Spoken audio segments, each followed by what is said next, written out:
Informate en ecomedios.com. Seguinos en Twitter, @ecomedios1220.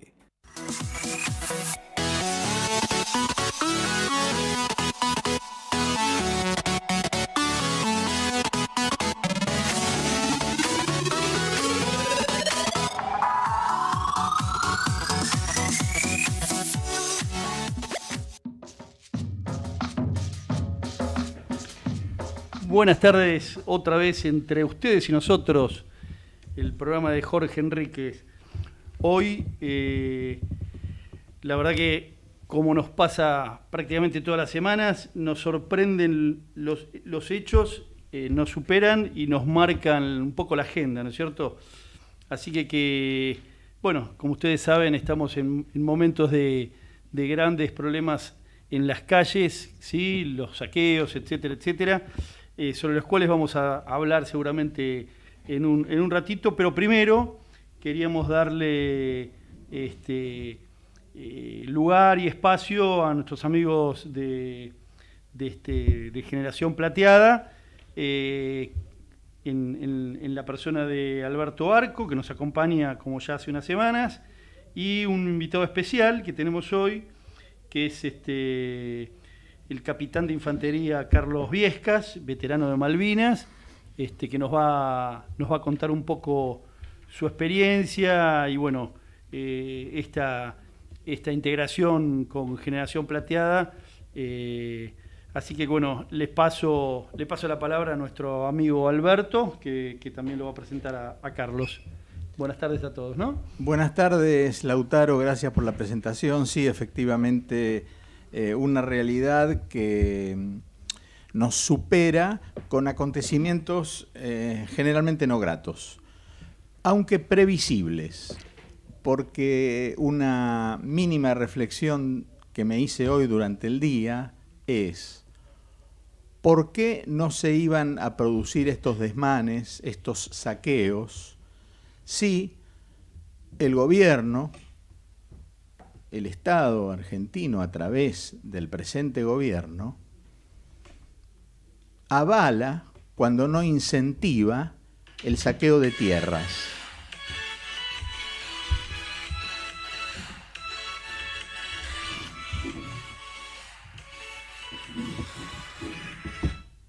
Por ejemplo, el saqueo de tierras en nuestra Patagonia, el otorgamiento de tierras privadas y públicas sin la menor reglamentación o marco jurídico.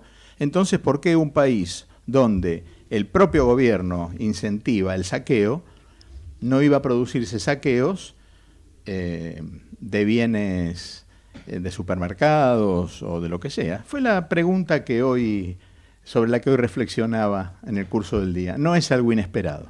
No, ciertamente, ¿no es cierto? En un marco, digamos, donde no hay ningún tipo de seguridad jurídica, donde, como vos decís, se toleran, o más que se toleran, a veces se promueve, ¿no es cierto?, la toma de tierras en forma indiscriminada, o se hace aparecer, digamos, derechos de pueblos que se dicen ancestrales, que nunca estuvieron en la Argentina, etcétera, etcétera. Bueno, es obvio que en esa laxitud que provoca el gobierno, es muy normal que en un momento también de crisis económica tan profunda como la que estamos viviendo, la gente entienda que puede ir a tomar, digamos, comida o a arrasar, digamos, supermercados, carnicerías, etcétera, etcétera, en un lugar donde, bueno, estamos en tierra de nadie, ¿no es cierto? O sea, todos pueden hacer lo que quieran y no hay un gobierno que parece que está desaparecido, porque no se pone punto final, ¿no es cierto? Hay una anarquía en la calle tremenda. Vemos ahora alguna reacción en la provincia de Buenos Aires, donde se han, digamos, se han detenido a varios de estas personas que han cometido estos hechos. Pero bueno, la realidad es que incluso pareciera que, por un lado, el gobierno hace de cuenta que detiene gente, pero por otro lado hay integrantes del gobierno actual que están organizando los grupos de WhatsApp, a través de los cuales la gente finalmente sale a la calle a cometer estos crímenes, ¿no? Y estos delitos.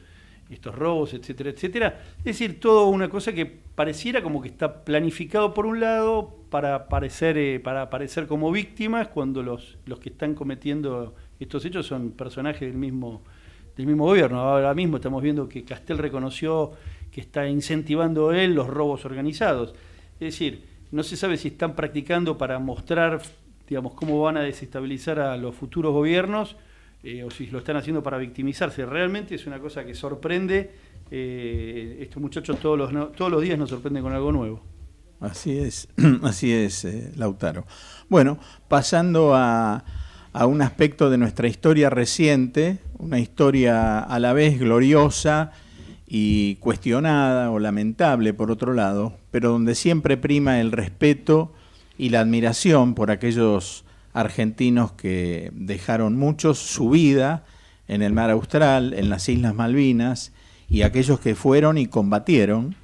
Tenemos hoy la presencia de un colega de Generación Plateada, Charlie Viescas, que en aquellos años de la recuperación efímera, pero recuperación al fin de las Islas Malvinas, actuó allí, intervino, estuvo en las islas, con su grado en ese momento de capitán del arma de infantería del ejército argentino. Entonces, me parece que lo mejor que podemos hacer es darle la palabra a Charlie y que él nos haga un resumen, si bien debe ser muy extenso el resumen también, de su presencia en las Islas Malvinas.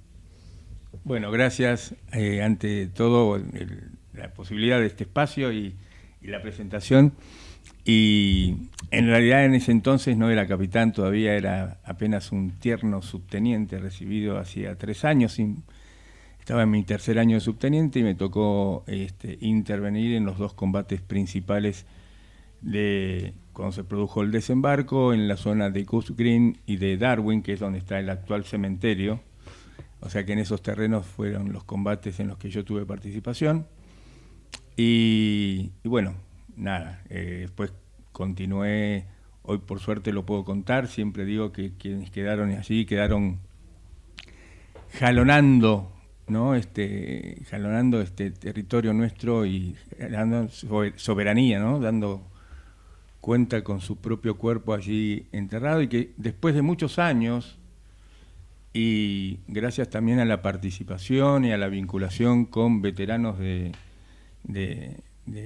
ingleses, se empezó a dar toda una cuestión que inicialmente fue muy dura, no sé si recuerdan, de la desmalvinización, que nosotros habíamos sido prácticamente como escondidos, donde no teníamos participación, e inclusive muchos tuvimos inconvenientes a la hora de conseguir un trabajo, bueno, todo lo que viene como postraumático, ¿no? Y que donde lamentablemente a nivel país por aquellas épocas todavía estaban muy mezcladas las emociones y las cosas.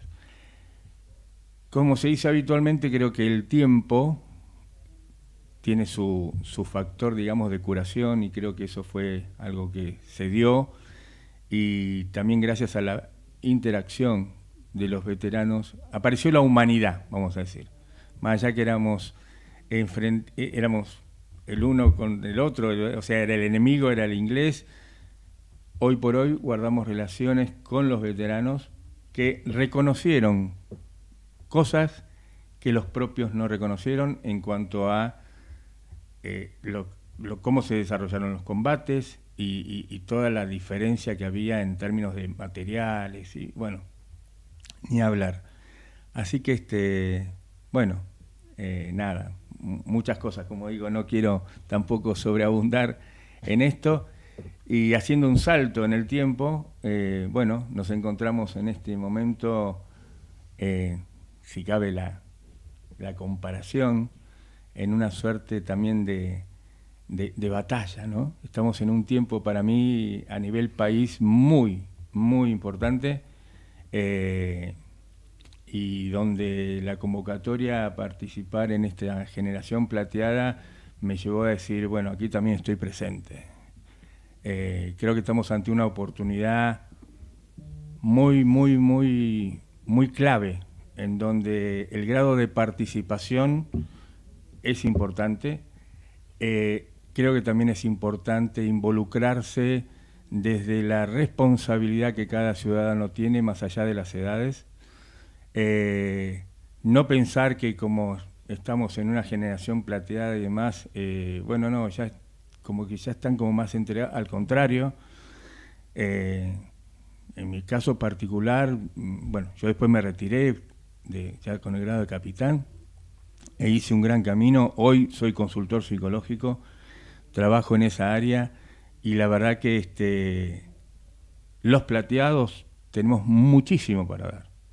No somos material descartable, somos gente con experiencia, gente que es importante poder rescatarlas desde esa experiencia y poder dar justamente presencia y batalla en este momento que es muy, me parece a mí muy importante. Participar y bueno, dar cuenta de la importancia de estar a la hora tan crucial como la que siento que estamos viviendo. Sin duda, ¿no? Y qué interesante lo que vos decís, Carlos, de haber dado todo en una época de tu vida, ¿no? En tu plena juventud, ¿no es cierto? Que casi ofreciste tu vida, por suerte estás acá para contarlo al servicio del país y que tantos años después seguís, ¿no es cierto? Tratando, digamos, de predicar el servicio al país, el servicio a la patria desde el lugar que te toca hoy. Y bueno, estamos, como decimos siempre con Alberto, la generación plateada, que no es más que una forma de identificar a un grupo de personas que por su edad, en rigor de verdad, lejos de estar retirados, están en la plenitud, ¿no? En la plenitud de la experiencia, en la plenitud intelectual. Entonces el aporte que pueden hacer desde la generación plateada al país es inmenso, ¿no? No nos olvidemos que lo que en alguna época, digamos, eran los jubilados, hoy es, bueno, por millones de razones que ya charlamos acerca de la alimentación, la medicina, la salud, lo que sea, la genética, la evolución, ¿no? Pensemos que nuestros padres tenían cierta altura, nuestros abuelos eran más bajitos y nuestros bisabuelos más bajitos. Bueno, ahora es al revés, ¿no? Tenemos una edad, yo prontamente, en unos años voy a estar en esta generación también, que se nos ha extendido la edad física de estar sanos, fuertes, inteligentes. Entonces decimos, ¿qué hacemos con este grupo que antes se lo veía como un grupo retirado y que ahora, por su peso, digamos, propio, está en la plenitud? Entonces, bueno, estamos hablando de una cuarta etapa de la vida, ¿no? Ya no una tercera etapa, sino una cuarta etapa. Nosotros estaríamos en la tercera, ya no estábamos en la última, estamos en la tercera. Y es muy importante en este momento político, como decís vos, Carlos, poder integrarse a un espacio como el que tiene en este momento Patricia Bullrich, digamos, liderando Juntos por el Cambio y como candidata a la presidenta, el aporte que podemos hacer desde este espacio digamos, de radio, y ustedes desde su lugar de generación plateada, poder aportarle al país ideas, trabajo, etcétera, etcétera, y poder salir de este estancamiento en el que estamos en este momento desde hace muchos años, lamentablemente, Argentina, ¿no? Sí, yo en ese sentido... Ahora, lo tenemos perdóname, sí, Carlos, sí. Lo tenemos a Jorge Enríquez, que es nuestro jefe editorial por radio, así que le vamos a dar también la palabra para que él se exprese. Hola Jorge, ¿cómo estás? ¿Qué tal? Desde acá entre ustedes y nosotros. Muy bien, extrañándote. Saludos a Félix, saludos a Alberto. Gracias. Ahí me parece, ¿no? Félix, Alberto, sí, Félix no está, y está un invitado que se llama Carlos, que es un veterano de Malvinas, así que un héroe para nosotros y muy orgulloso de que esté con nosotros. Desde ya que así sea, porque así es, porque realmente quienes participaron de esa gesta heroica de Malvinas merecen todo nuestro reconocimiento y toda nuestra admiración, porque realmente son héroes que no han sido tratados como correspondía y como fueron tratados en otras partes del mundo. Yo, cuando uno recorre algunos lugares de Estados Unidos y Europa. Uno ve el reconocimiento que se hace a gente que dio lo mejor de sí, que con su sangre regó el territorio irredento de Malvinas, y que acá en algunos casos se los trató como los soldaditos de la guerra. Los soldaditos de la guerra eran hombres, y más que hombres pasaron a ser héroes, hayan dejado su vida o no en territorio austral. Por eso me parece que a veces no han tenido reconocimiento esos más de 600 hermanos nuestros que murieron, los que murieron en Malvinas. Pero después agreguemos a muchos que al no tener solución, no tener reconocimiento, al no tener mucha gente la dimensión de lo que es haber pasado una guerra, porque los que hemos hecho la conscripción y alguna vez tuvimos algún enfrentamiento, una cosa muy muy fuerte. Imagínenlo esto multiplicado por todos los días en forma constante, bombardeos, tratar de que a lo mejor esa es la carta que uno está escribiendo, es la última carta que va a recibir el ser querido. Entonces acá se empezaron a confundir una actitud que tuvo un gobierno que evidentemente estaba perdido, y que entonces a los que fueron a la guerra de Malvinas, que defendieron con su sangre nuestra patria, se los pone como un costado, y realmente ellos no tenían nada que ver con el sentido político, con el signo político que tenía ese gobierno. Jorge, perdóname, lo tengo al doctor Horacio Tomás Liendo en línea, y bueno, podemos volver en unos minutos con tu comentario sobre Malvinas, pero tampoco quería dejarlo, digamos, esperando. Si te parece, está esperando que vos le des la palabra. Con todo gusto quería hablar con Horacio. Te doy la palabra entonces para que lo recibas. Un segundito, quería terminar de redondear esta frase porque creo que los de Malvinas se los merecen, y también cuando digo los héroes de Malvinas me estoy refiriendo a los oficiales. Conocí muchos de ellos, fui a un colegio como la ciudad de Buenos Aires donde murieron oficiales de aeronáutica que realizaron como ejército de tierra, pero aeronáutica fue su bautismo de fuego, y que realizaron hechos que realmente son heroicos y reconocidos por las principales potencias militares del mundo. Y ahora sí presentamos a Horacio Tomás Liendo, la verdad un destacado abogado y economista argentino, que tiene un proyecto muy bueno que ha saltado a estas horas al espacio de Patricia Bullrich, que es mucho más fuerte que entrar en el tema de dolarización y monetarismo, sino que es un proyecto de régimen integral monetario, esto es mucho más amplio. Y me gustaría que en pocas palabras, muchas, no hay limitación de tiempo para tratar estos temas, él nos explicara. Así que, querido Horacio, bienvenido. Estamos acá con Lautaro Nieto Fangulo, un destacado abogado, y dos personas que pertenecen al grupo de lo que se llama Generación Dorada, un antropólogo, Alberto Arco, y un amigo, Carlos, excombatiente de Malvinas. Te damos la bienvenida y esperamos las palabras. Bueno, muchísimas gracias, Jorge. Te escuchaba atentamente con ese reconocimiento tan sentido y tan importante y tan valioso. Sí, yo perdí allí un compañero del Liceo Militar General Paz, que se había transformado en un capitán de la Fuerza Aérea y que murió en el ataque al Invencible, Omar Castillo, y dejó ahí la vida en una actividad heroica en la que cuando comenzó sabía que tenía muy pocas posibilidades de sobrevivir, y lo hizo igual. Era escolta bandera, un hombre realmente muy muy valioso, y como él todos los otros que allí perdieron la vida, así que nuestro homenaje, me sumo a él.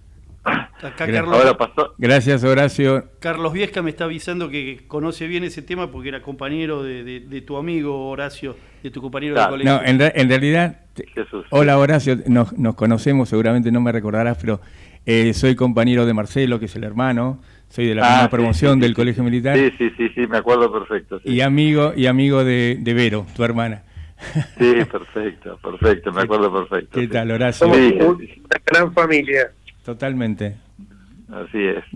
Placer. Bueno, pasando a este otro tema, efectivamente el otro día conversábamos con Jorge, este proyecto que básicamente es la institucionalización del bimonetarismo, del que ha hablado Patricia mucho, y que de alguna manera refleja una larga historia de la Argentina en la relación con su propia moneda que no ha sabido administrar adecuadamente, salvo cuando tuvo periodos de convertibilidad, tanto el siglo pasado como, digamos, me refiero al 19, como en la década del 90 del siglo XX. Bueno, pero ahora no podemos hacer eso nuevamente porque no hay reservas suficientes, hay una situación muy distinta, pero sí se puede institucionalizar el bimonetarismo. ¿Y cómo sería eso? Bueno, sería, en primer lugar, declarando el curso legal del dólar. De esa manera, el dólar adquiriría un estatus similar al peso en términos de moneda nacional. Es un curso legal con una característica que es la especialidad, es decir, si hay una obligación que se pacta en dólares, se tiene que cumplir en dólares, si se pacta en pesos, se tiene que cumplir en pesos, y lo mismo se admite respecto a otras monedas, o sea, la libertad de uso de otras monedas, aunque las demás no serían de curso legal. Esto nos permite salir del control de cambios, que es mucho más que levantar el cepo. El cepo es una característica del control de cambios, pero el control de cambios nos acompaña desde la crisis del 30, del siglo XX, y ha sido una modalidad mediante la cual se han restringido severamente los derechos y garantías que la Constitución reconoce para comerciar, para trabajar, para dar trabajo, etcétera, para importar, para exportar, y nos aleja del mundo y de las capacidades que Argentina tiene, te pone una restricción, una imposibilidad de superar ciertos topes, ¿no? Entonces ahora lo vemos porque hay dificultades para importar, porque se les impone un precio a los exportadores inferior al de sus costos muchas veces para producir lo que tienen que vender. El Estado, a través del Banco Central, incurre en pérdidas cuando compra más caro de lo que vende, y eso tiene que emitir dinero para hacerlo. A su vez, al quedarse el gobierno con las reservas del Banco Central y obligarlo a emitir dinero para financiar el déficit, genera la inflación que todos padecemos, y además esa inflación tiene un componente que vemos hoy alrededor del 150% proyectado o más, pero hay una inflación reprimida sin duda, porque el precio libre del dólar es el doble del precio regulado, y hay todavía, desde la crisis del 2002, atrasos en las tarifas de servicios públicos y otras distorsiones de precios relativos. Entonces, de este modo, por un lado, el dólar podría circular libremente a valores que fijará el mercado, y los exportadores tendrán su digamos, retribución a lo que producen, y los importadores deberán pagar lo que vale los insumos y las máquinas y los bienes terminados que compran al exterior. Esto vale también para los servicios. Argentina se ha transformado en un importante exportador de servicios, de lo que se llama la industria del conocimiento, que hemos leído en los medios también que tienen dificultades para pagarle a su gente, porque se atrasan los ingresos con todas estas restricciones que se imponen en Argentina. Entonces, esto también permitiría que cobren en dólares directamente lo que producen, y que eventualmente, si quieren, en base a un régimen jurídico especial que se harían para las obligaciones de trabajo, los contratos de trabajo en dólares estadounidenses, podrían contratar también a sus trabajadores en dólares y pagar sus salarios en dólares, ¿no? Ahora, para que eso funcione, como el dólar va a estar en competencia con el peso que emite el Banco Central tiene que ser también sometido a profundas reformas, porque el Banco Central está prácticamente quebrado, es decir, cuando se calcula el balance del Banco Central a valores de mercado, da un quebranto de varias decenas de miles de millones de dólares. Eso es un compromiso de capitalización que tiene que asumir el gobierno, es algo que el Banco Central pertenece al Estado, y obviamente si tiene un patrimonio negativo es el Estado el que tiene que suplir esa carencia, y además dotarlo de un capital adecuado para su función, que según mis estimaciones debería ser del orden del 20 al 25%. En un banco comercial es del 10-12% el capital respecto al activo. El Banco Central debería ser más solvente que un banco privado y no menos solvente, porque es el que lo supervisa, ¿no? El Banco Central tiene una gran deuda, que son las famosas LELIQ, que es más o menos equivalente al doble o más del doble de la base monetaria, y que son activos de los bancos. O sea, los bancos le prestan al Banco Central ese dinero.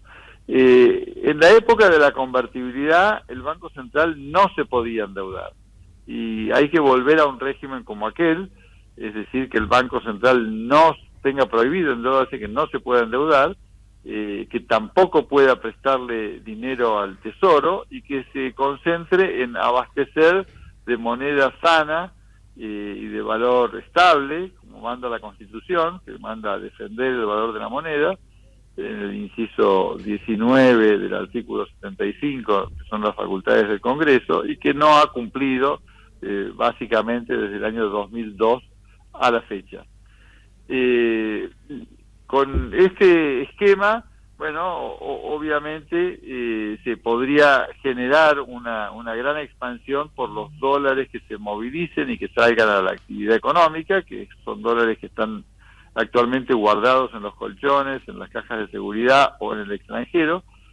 Es muy importante que no haya costos de entrada y salida, es decir, hay que eliminar todos los impuestos que gravan las transferencias desde o hacia el exterior.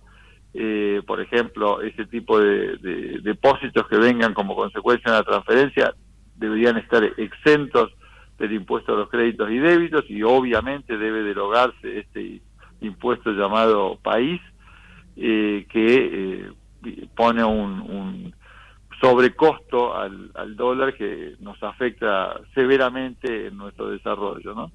Básicamente este es el esquema. No sé si Jorge o alguno de los demás, Lautaro o Carlos, tienen algunas preguntas sobre esta cuestión. Encantado de respondérselas.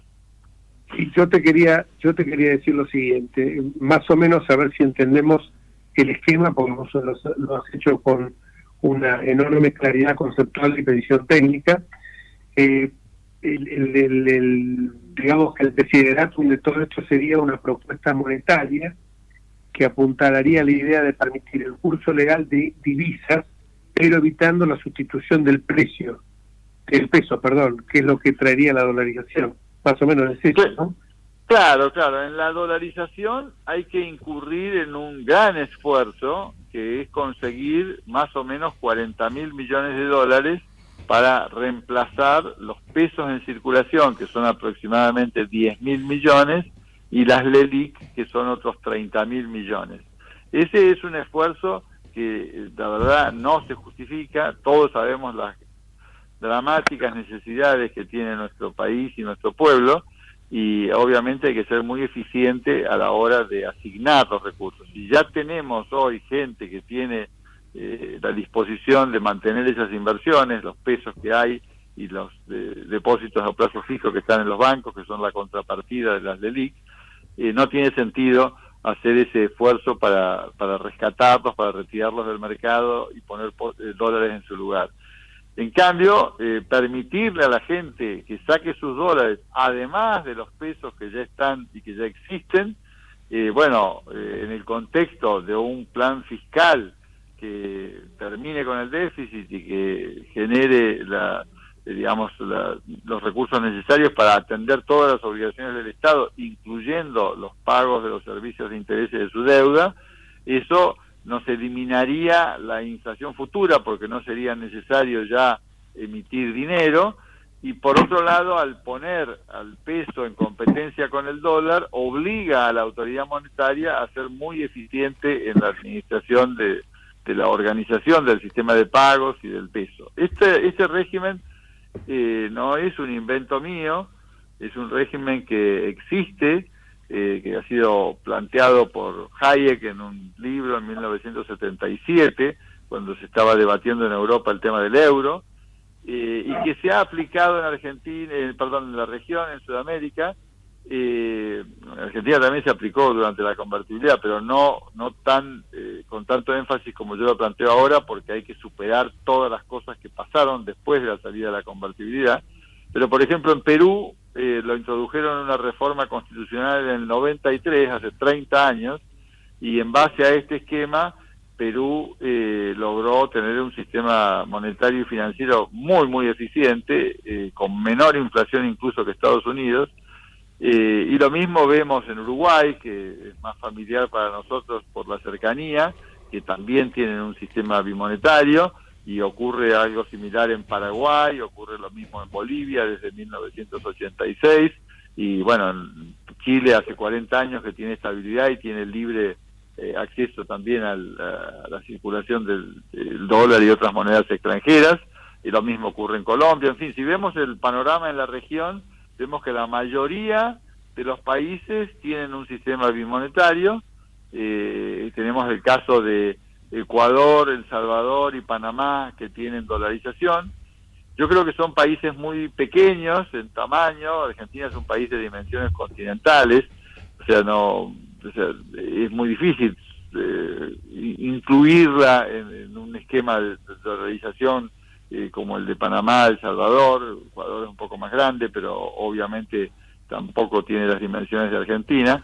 Y entonces me parece que frente a las propuestas que se han lanzado de dolarización, creo que este ejercicio es un ejercicio que bien vale la pena transitar, porque nos permitiría evitar todos los costos que implica meterse en la dolarización, e incluso las dificultades posteriores una vez que uno lo haya adoptado, porque acá mantendríamos el régimen del peso, pero con una total libertad de movilidad de capitales y de transacciones en monedas extranjeras en general, y en particular en el dólar, que es la moneda que los argentinos prefieren como reserva de valor, ¿no?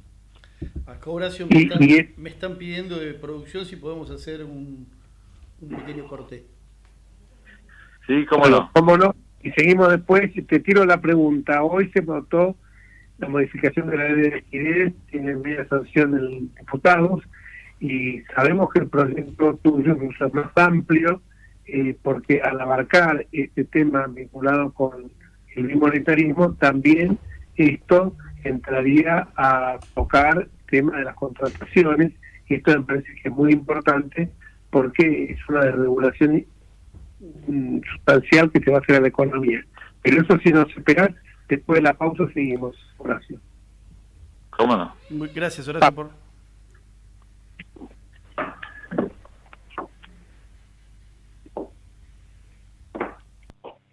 Vamos la radio, somos tu voz.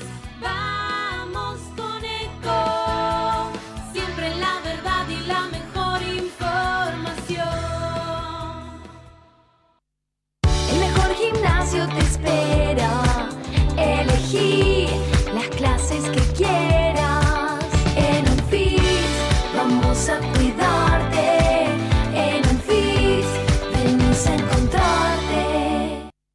¿Cómo prevenir dengue, zika y chikungunya? Sin criaderos no hay dengue. Limpia tu patio de objetos que acumulen agua. Elimina agua estancada de recipientes. Reemplaza con tierra o arena el agua de tus flores. Tapa los tanques de agua y cisternas. Tira y perfora llantas para que no acumulen agua. Limpia floreros y bebederos. Recordá, sin criaderos no hay dengue. Intendencia Menéndez. Informate en ecomedios.com. Seguinos en Facebook, Ecomedios Live.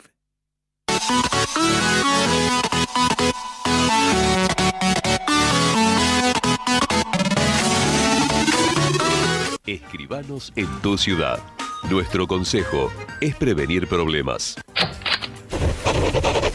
Colegio de Escribanos de la Ciudad de Buenos Aires. Consejo Federal del Notariado Argentino. El Colegio Profesional Inmobiliario auspicia este programa. Colegio Profesional Inmobiliario, cada vez más profesionales. ¿Conocéis los planes de salud de Andar, la obra social de los viajantes vendedores? Planes para empleados en relación de dependencia, monotributistas y particulares. Solicita un asesor comercial al 0810-345-0184.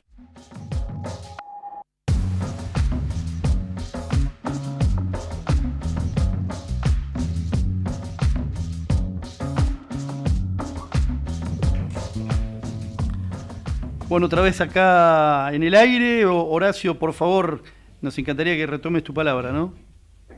Sí, yo lo que es para redondear la pregunta, todo este esquema se funda también en algo que me parece esencial, que es regular la economía. Es necesario bajar impuestos para tener inversiones. Un país con más de 160 impuestos nacionales, provinciales y municipales, o tasas, o tributos en general, es inviable. Y entendemos nosotros que hoy, por ejemplo, porque estos conceptos que tiene tan claros y que transponer en una ley evidentemente muy potente, Horacio, también se vinculan en algún punto con el tema de los alquileres. Hoy se votó una ley que no es, digamos, es superadora de lo que hay hoy, porque se logró bajar a 2 años el plazo mínimo de los contratos, se logró establecer que la indexación sea cada 3, 4 o 6 meses, y que los estándares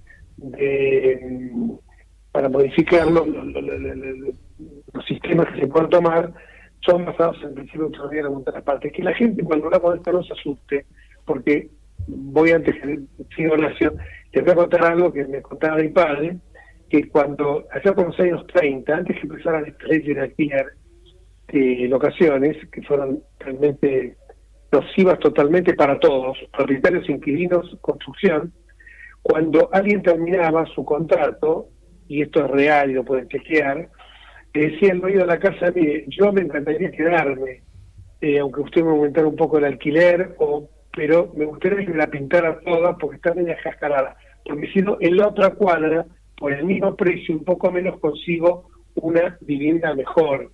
Hoy no le parece que es ciencia ficción, pero esto es como funciona esta ley, que aunque la gente no lo quiera creer, es una ley de gravedad, porque si nosotros tenemos a mayor oferta, obviamente va a haber muchos mejores precios para los inquilinos, y me parece que esto es justamente lo que hay que tratar de buscar. Creo que este es el camino. No sé si vos compartís esto, Horacio, y si dentro de tu esquema está también enfocado, entre otras muchísimas cosas, este tema que es tan acuciante para los argentinos.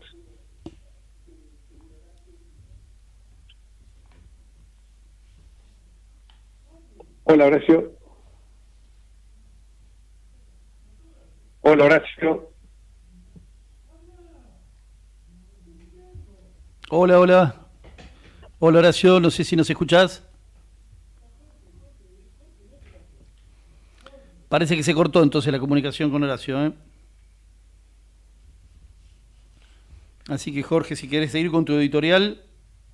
No, el editorial está vinculado con esto también, porque me parece que uno, cuando habla de todos estos temas, tiene que señalar de que no solo que la propuesta de Horacio es excelente, porque da un salto mayor a lo que todos sabemos, es fijar el tamaño de un Estado, que es financiado cada vez con mayor presión tributaria, que queremos menos Estado en la sociedad, que queremos modificar las leyes laborales, porque es increíble que haya 7 millones de trabajadores informales, que es necesario congelar también el gasto público para mejorar el tema de no solamente de las jubilaciones, de las pensiones, y mejorar sobre todo el sueldo de médicos, enfermeros, maestros y agentes de seguridad. por supuesto también congelar, por eso digo también las vacantes en el Estado. Tiene que haber una ejemplaridad dirigencial. Cuando hablo de ejemplaridad dirigencial es que el Estado tiene que estar sumamente austero, que tiene que haber una relación entre lo que gana un maestro o un director de escuela con lo que cobra un diputado. Y esto no es nivelar para abajo, nivelar para arriba. No quiero que decir, bueno, vamos a bajarle el sueldo este para nivelar para arriba. No. Congelemos el sueldo del diputado, pero subamos el del maestro para que lo alcance, o el director de escuela, busquemos equivalencia de ese tipo. Ahí lo tenemos, Horacio, otra vez, perdóname. Perdón. Estamos ahora ya con Ana Franchi, directamente, la directora del CONICET. La radio es así, pasamos de un tema a otro en forma vertiginosa, pero bueno, el tiempo es escaso. Sí, se cortó. Una pena no haberle podido preguntar cómo él pensaba que se iba a regular el precio del dólar, pero hay una realidad, en la medida que el dólar empiece a abundar, porque la gente lo saca del colchón y empiezan a hacerse las operaciones y están todas legalizadas en dólares, empieza a sobrar, con lo cual el precio evidentemente tiene que empezar a estabilizarse e ir hacia abajo, ¿no? Ojalá que Patricia sea ungida presidenta prontamente y podamos venir con reformas claras y probables y realizables, y no algunas que dan dando vueltas por ahí que no tienen forma de ser realmente practicadas, ¿no? Perfecto. Tenemos entonces ahora en el programa a una investigadora del CONICET, justamente para... Su directora, la directora del CONICET. Perdón, la directora del CONICET, justamente para nosotros preguntarle acerca de esta barbaridad, porque creo que en el mundo estamos pasando del trabajo manual repetitivo al trabajo a la economía, a la industria del conocimiento, o economía del conocimiento, como se lo quiera llamar. Parecería mentira que se quiere destruir el CONICET, que no es solamente el CONICET. Cuando una vez dice, pero el CONICET, ¿para qué sirve? El CONICET ha servido para desarrollar proyectos como reactores nucleares que después lo compran en otras latitudes del mundo. El CONICET ha servido no solamente para eso, porque uno dicen, ¿y qué provecho tiene el CONICET de temas que a lo mejor se vinculan con temas de carácter social, como puede ser algún tema cultural, vinculado con la industria cinematográfica, etcétera? Tiene que ver con el desarrollo de potencialidades que, si no existiera el CONICET, que por otra parte quiero señalarles que para mucha gente el timbre del honor no es lo que ganan, no cobran sueldos, por cierto, como algunos fantaseó por ahí, entre los candidatos Milei, sino que lo que les importa es el timbre del honor de ser becarios, porque becario del CONICET no es cualquiera. Yo que estudié en un colegio como Nacional de Buenos Aires, un colegio realmente de élite importante, es un timbre de honor para compañeros nuestros poder acceder a ser becarios del CONICET. O sea, esto es lo que nosotros, porque esto está sobre las diferencias políticas, totalmente que tengamos. Prueba al canto de esto es que Lino Braniao, el ministro de Ciencia y Tecnología, fue ministro del kirchnerismo, pero Macri lo mantuvo en el mismo cargo. Entonces, le damos la bienvenida a la directora del CONICET para que, más allá de lo que yo pueda decir con un lenguaje a lo mejor muy simplón, ella lo pueda dar con una contundencia técnica de la cual yo carezco. Bueno, buenas tardes, Ana. Hola, Ana Franchi, mucho gusto tenerte con nosotros. Igualmente, muchísimas gracias por invitarme. Bueno, ¿te imaginas que la pregunta es un poco apuntando a esa expresión de Milei de que vayan a hacerle algo, bien a la gente, dedíquense a hacerle bien a la gente, como si el CONICET, fuera solamente un instituto de ciencia inaplicada, ¿no es cierto? Como si ustedes tuvieran la culpa de que no hay una articulación entre el gobierno y las empresas privadas. Pero bueno, eso sería una etapa donde vamos a superarnos, pero realmente que echarle la culpa a los científicos de los desmanejos que hace el gobierno nacional es increíble. No sé qué opinas. Sí, primero que no existe una equivalente al CONICET privado en ningún lugar del mundo.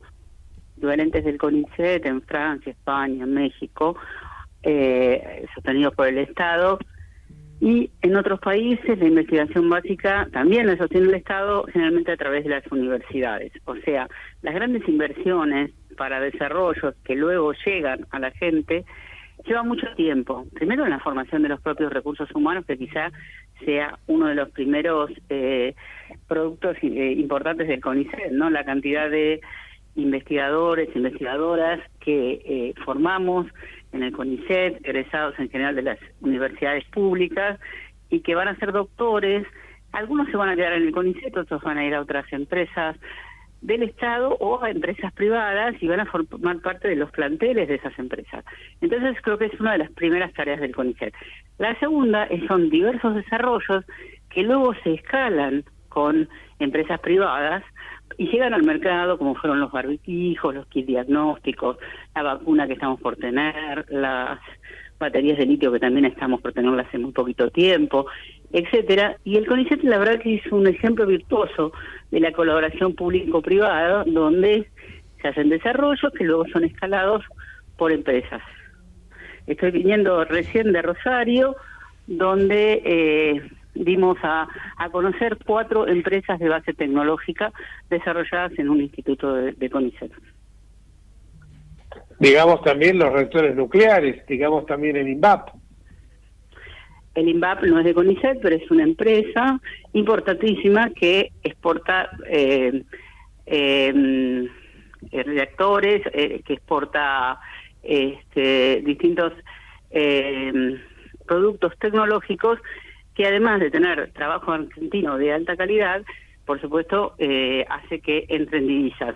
Nosotros podemos hablar también de otro desarrollo muy importante del CONICET, dirigido por la doctora Chan en Santa Fe, que produjo semillas que son más resistentes al estrés hídrico, o sea, a la sequía, que crecen con 30% menos de agua, y esas semillas las comercializa la empresa Bioceres. Esa empresa, gracias a estas semillas, está cotizando en la Bolsa de Nueva York. Entonces, así tenemos muchísimos emprendimientos muy importantes que o sustituyen importaciones o permiten exportar. Fíjense que las exportaciones relacionadas a la industria, al desarrollo de conocimiento, están ya en terceras en la cantidad de exportaciones que tiene la Argentina. Claro, son expresiones terribles, ¿no? Digamos, echarle la culpa, repito, a los científicos, tal vez de que todavía no hay una integración que, por lo que vos decís, Ana, es cada vez mayor y se está produciendo, o sea, ese volcar el conocimiento y el trabajo de ustedes hacia que deje de ser teórico para que pase a ser una cosa de todos los días y que las empresas puedan nutrirse de los adelantos que ustedes van provocando o produciendo. Es un desconocimiento absoluto, ¿no?, de cómo trabajan ustedes y de qué es lo que necesita un país. Es decir, vamos a tirar por la ventana al capital humano más importante tal vez que tenga la Argentina en cuanto a sus capacidades, porque todavía, o porque él intuye con un desconocimiento absoluto de que no se está volcando esa inversión que hace el Estado a la sociedad. Perdón, es al revés. Perdón, aparte no es solo eso, es más profundo, porque hay un prejuicio ideológico que debe pensar que a lo mejor no se compadecen con teorías liberales la acción que está realizando el CONICET, que parecería que como es estatal está mal. Y nosotros lo que decimos es que no todo lo estatal está mal ni todo lo estatal está bien.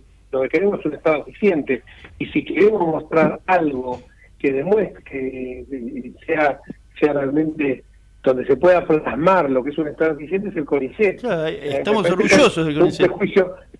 Me parece que es un prejuicio ideológico, ¿entendés? Como hubo en otras épocas también, de que todo aquello que se podía llegar a vincular con la investigación, con la cultura, con la ciencia, con la tecnología, era tildado con un signo político de izquierda, por ponerle un nombre. Entonces hay como una cuestión de esas características, y eso es lo que hay que tratar de evitar, porque vuelvo a insistir, aparte de todo, son gente que tiene vocación. Hoy estaba hablando con un médico que me dijo, mira, si vos supieras lo que, un médico conocidísimo que me dice, soy investigador de CONICET hace años, si vos supieras lo que cobro, es realmente lo que cobran en general los investigadores, son sueldos que no se comparecen con un investigador en cualquier parte del mundo. Lo hacen porque tienen vocación y porque es cierto que te da chapa ser becario del CONICET, pero para ser becario del CONICET y tener, por así llamarlo vulgarmente, esa chapa, es necesario, me dijo otra expresión, pero puede ser muy cauto en la forma de decirlo, es quemarse las pestañas, por hablar una expresión, para llegar a ser un becario CONICET. Entonces, me parece que cuando dicen vamos a para achicar esto, empecemos por esto. Y me parece que es justamente tecnología, ciencia, educación, salud, seguridad, son temas de defensa, son temas que nosotros tenemos que darle una prioridad absoluta, porque lo que dice la doctora, la directora, lo que está diciendo ella, es tal cual. En Francia, que yo voy a España, que voy bastante seguido a dar clases ahí en Italia, universidades de ahí, de esos países, donde siempre se habla de esto y se habla con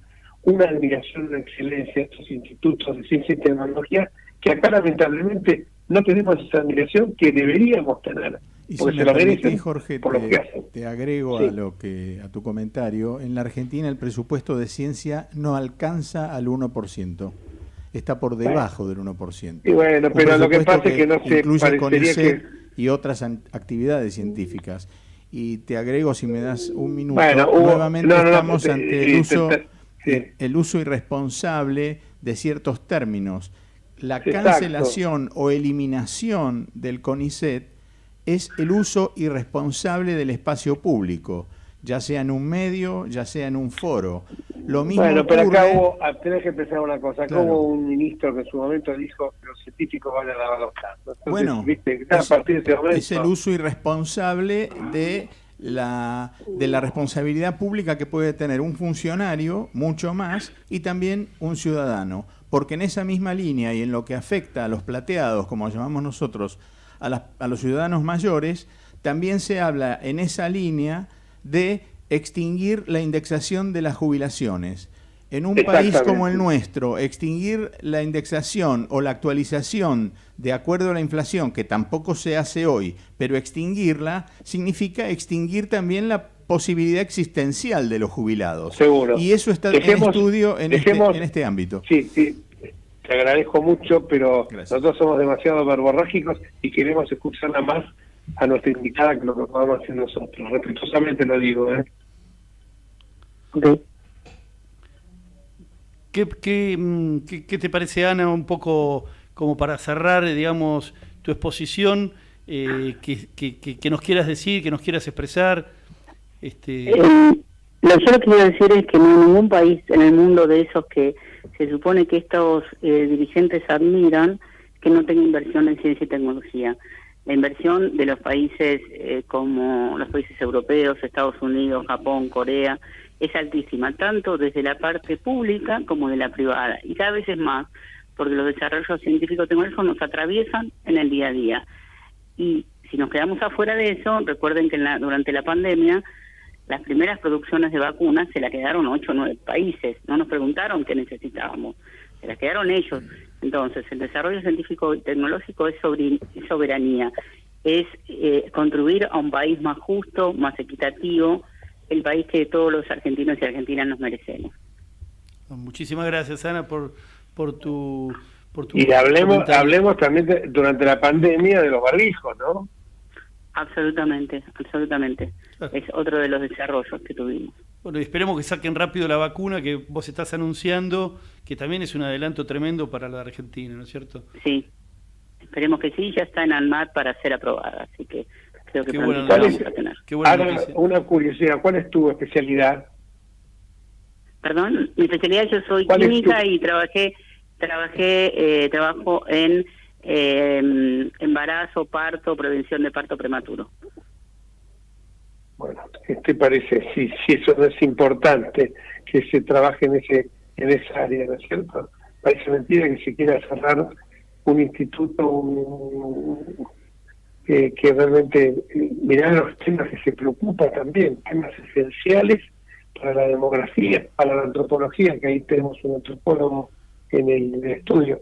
Muchísimas gracias, Ana, y a disposición este micrófono para las veces que haya que salir en defensa de la ciencia, de la tecnología y por supuesto el CONICET, y sabemos que somos muchos los que valoramos el trabajo que hacen ustedes. Gracias a ustedes, hasta luego.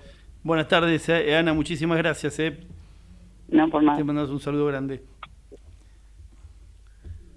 Bueno. Y sigan ustedes porque dejalo hablar que lo corté al pobre Alberto. Al contrario, siempre es valioso tu comentario y siempre acertado. Hacía una comparación, si se me permite, una elipse que une la propuesta de eliminar o cancelar un instituto como el CONICET, del que me precio haber recibido en la década del 80 una beca de iniciación, allá cuando terminaba la Facultad de Filosofía y Letras y me graduaba de licenciado en Ciencias Antropológicas, así que también anduve por los pisos del CONICET allí en Avenida de Mayo al 1300. Pero además muy bien, de eso, qué lujo que tenemos. Sí. Pero bueno, fue efímero un poco por lo que vos dijiste. Lo que representaba el emolumento de una beca de CONICET no me permitía seguir adelante con mis planes familiares, así que me dediqué luego a otra cosa, pero con orgullo puedo decir esto hoy con ustedes. Y lo mismo que repetía antes, no se pueden cancelar aspectos de la ciencia de una forma tan libre. Nos queda un minutito, que no sé si querés, Jorge, cerrar nuestro día de hoy, que fue la verdad muy lindo. Cierren el programa ustedes nomás, que ha sido un programa muy interesante. Les quiero agradecer a Carlos.